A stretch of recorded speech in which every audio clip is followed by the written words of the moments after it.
Lena vivait pour la scène. La courbe gracieuse de son bras, la pointe précise de ses pieds, le ballet la consumait. C'était son échappatoire au quotidien, un monde de discipline et de beauté. Gabriel, quant à lui, trouvait son réconfort dans la sueur et la poussière du ring de boxe. Chaque goutte de sueur, chaque ecchymose témoignait de son combat, de sa soif de quelque chose de plus. Ils étaient deux âmes aux antipodes, leur chemin improbable à se croiser. L'univers de Lena était celui de l'élégance et de la tradition. Théâtres opulents, murmures d'admiration, parfums de roses et de lacs. Gabriel naviguait dans des salles de sport miteuses, l'odeur âcre du cuir et de la sueur, le rugissement de la foule, rappel constant de son but. Ils étaient une étude de contraste, leur vie à des années-lumière l'une de l'autre. Pourtant, le destin, semblait-il, avait d'autres projets. La pluie tombait à verse, transformant les réverbères parisiens en halos d'or scintillants. Lena, pressée après une répétition, percuta un mur solide. Non, pas un mur, un homme. Un homme avec les yeux les plus sombres qu'elle ait jamais vus et une mâchoire saupoudrée de barbe naissante. Il la retint, un léger sourire aux lèvres. « Désolée, mademoiselle », murmura-t-il, sa voix un grondement sourd. Gabriel était stupéfait. Il était habitué à la brutalité de la salle de boxe, pas à la grâce délicate d'une ballerine. Elle était comme un oiseau effrayé, avec ses grands yeux et ses membres tremblants. Il ressentit un étrange besoin de la protéger, un sentiment totalement étranger pour lui. « Êtes-vous bien ?» demanda-t-il de nouveau, cette fois en anglais, frappé par la façon dont ses yeux s'illuminèrent à cette reconnaissance. Leurs regards se croisèrent, s'attardant un instant de trop. À ce moment-là, le monde autour d'eux, la pluie, l'agitation de la ville, s'estompa. Il n'y avait qu'eux, deux étrangers attirés l'un par l'autre au coin d'une rue bondée, leur vie sur le point de changer à jamais. Leurs premières rencontres furent maladroites, une danse de sourires hésitants et de regards volés. Il était attiré par son élégance discrète, sa façon de se déplacer avec la grâce d'une danseuse, même en jean et en t-shirt. Elle se retrouva captivée par sa force tranquille, l'intensité brute de son regard qui laissait entrevoir une profondeur qu'elle aspirait à explorer. Mais leur différence n'était mise pas seulement dans leur personnalité, leur passion. Leur famille était une présence constante, menaçante. Ses parents, mécènes des arts, frémissaient à l'idée d'un boxeur. Sa mère, le visage marqué par des années d'inquiétude à regarder son fils sur le ring, ne comprenait pas l'univers de beauté éthérée et de mouvements délicats de Lena.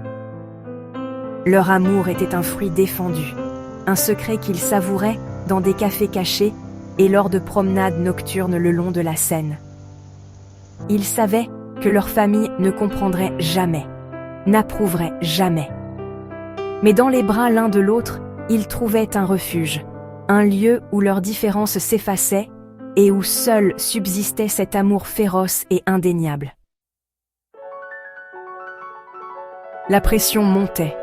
Les parents de Lena, incapables d'ignorer les murmures et les questions insistantes, lui posèrent un ultimatum, lui ou sa carrière. Ils lui promirent le rôle principal dans Le Lac des Cygnes, le rôle de ses rêves, si seulement elle le quittait. Le poids de leurs attentes, les espoirs et les rêves de générations de danseurs avant elle, pesaient sur ses épaules. Gabriel, lui aussi, luttait contre ses propres démons.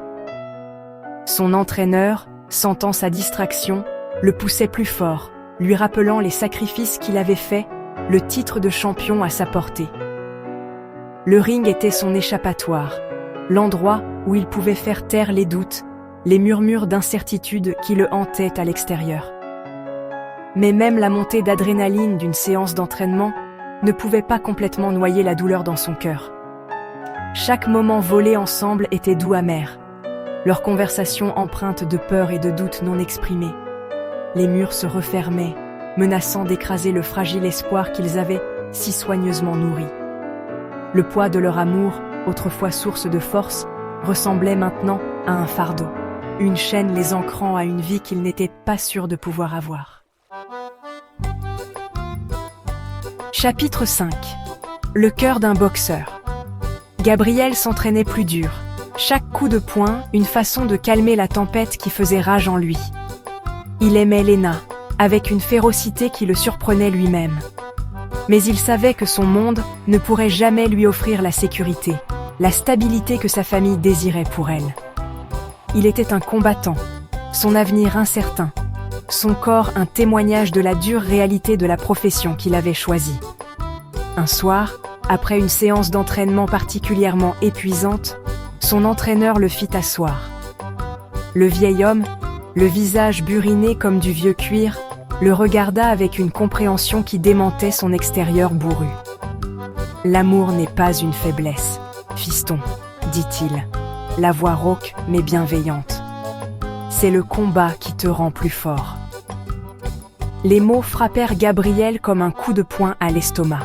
Il s'était tellement concentré sur ce qu'il ne pouvait pas donner à Léna qu'il n'avait pas pris le temps de réfléchir à ce qui comptait vraiment.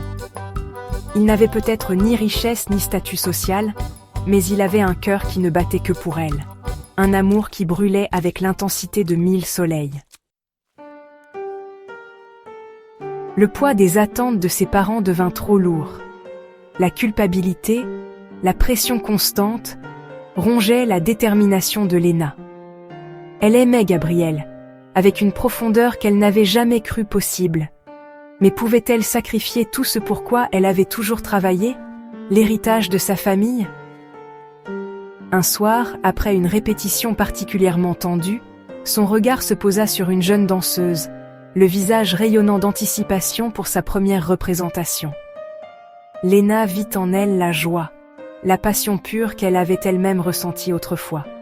Une partie d'elle-même, une petite partie effrayée, lui murmura qu'elle ne pouvait pas abandonner ce rêve, pas encore.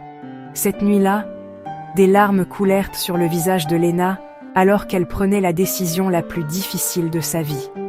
Elle choisit son rêve, sa carrière, sacrifiant son amour pour la scène dont elle rêvait. La douleur était insupportable, un trou béant dans sa poitrine là où le cœur de Gabriel battait autrefois en tandem avec le sien. Leur dernière rencontre fut brève, remplie de mots non dits et du poids écrasant de leur décision. « C'est pour le mieux », murmura Léna, la voix étranglée par des larmes non versées, sa main tremblant alors qu'elle touchait sa joue une dernière fois. Gabriel, ses yeux reflétant sa douleur, hocha simplement la tête, son cœur se brisant en 1000 morceaux. Il savait que l'influence de sa famille était forte, mais il avait espéré, prié, que leur amour suffirait à la surmonter. Il la regarda s'éloigner, sa silhouette gracieuse disparaissant dans la nuit parisienne, emportant avec elle une partie de son âme. Il déversa son chagrin, sa colère, dans son entraînement. Son entraîneur, son ami, ne le poussa pas, ne lui offrit pas de vaines paroles. Il lui fournit simplement l'espace, la compréhension, dont Gabriel avait désespérément besoin. Le ring devint son sanctuaire, le bruit sourd et rythmé des gants contre le cuir, le seul réconfort qu'il trouvait dans son chagrin d'amour. La nuit du championnat arriva. Gabriel, le visage un masque de froide détermination, enregistra à peine le rugissement de la foule.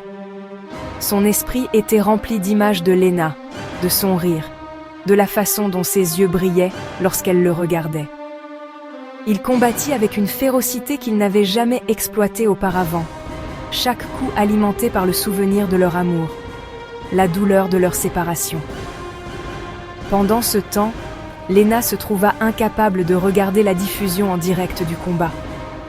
La culpabilité, le sentiment accablant de regret, l'étouffaient.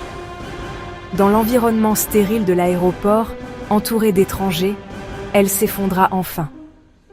Elle réalisa alors qu'elle avait commis une terrible erreur. Elle avait choisi un rêve plutôt que l'amour, une passion plutôt que l'homme qui tenait son cœur entre ses mains. Elle devait le rejoindre. Sans un regard en arrière, elle abandonna ses plans soigneusement établis, son billet serré dans sa main comme une bouée de sauvetage. À ce moment-là, rien d'autre n'importait que de dire à Gabriel qu'elle l'aimait, qu'elle avait commis une erreur, qu'elle était prête à se battre pour leur avenir. L'arène était un chaos. Gabriel, meurtri mais victorieux, n'avait Dieu que pour une seule personne. Il scruta la foule, son cœur se serrant à chaque instant qui passait. Elle n'était pas là. Il avait mis toute son âme dans ce combat, espérant, priant, qu'elle le voie vraiment, mais elle était partie. Soudain, une voix, essoufflée et pleine d'émotion, couvrit le bruit. Gabriel, il se retourna, son cœur s'arrêtant dans sa poitrine. C'était elle, Léna. Son visage était rouge, ses yeux brillaient de larmes contenues, mais elle était là. Elle était venue. À ce moment-là, entourés par les acclamations et les applaudissements de la foule, leurs mondes se rencontrèrent. C'était confus, c'était chaotique, mais c'était parfait. Ils avaient retrouvé le chemin l'un vers l'autre, leur amour, une lueur d'espoir au milieu de leur vie tumultueuse. Ils savaient qu'il y aurait des défis, des sacrifices, mais ils étaient dits prêts à les affronter ensemble, leur amour étant la force motrice qui les propulserait vers un avenir où leurs rêves, leurs passions, pourraient coexister. Ce ne serait pas facile, mais l'un à côté de l'autre, ils savaient qu'ils pourraient surmonter n'importe quelle tempête.